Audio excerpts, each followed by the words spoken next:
Hello everyone. তো সকাল সকাল সবাই মিলে আমরা চলে যাই আমার চিংড়ি সোনার অন্নপ্রাশনে। গিয়ে তো দেখি আমার চিংড়ি সোনা ঘুমু ঘুমু চোখে একদম তাকিয়ে রয়েছে, বেচারার ঘুম পাচ্ছে কত।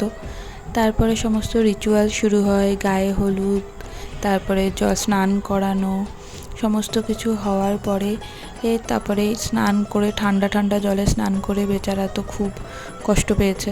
দিয়ে যাই হোক, আমি একটুখানি ওর সাথে গল্প করছিলাম। তারপরে শুরু হলো ওর মুখে ভাতের আয়োজন। সমস্ত খাবার একদম রেডি। তো দাদু এখন নাতির মুখে ভাত দিচ্ছে, বেশ টেস্ট করে খাচ্ছে, কিন্তু সমস্ত দেখছে আর অবাক হয়ে সবার দিকে তাকাচ্ছে সবাই মিলে। তারপরে আমি একটু চিংড়ি সোনাকে আদর করে খাওয়া দাওয়া করে বাড়ি চলে আসি।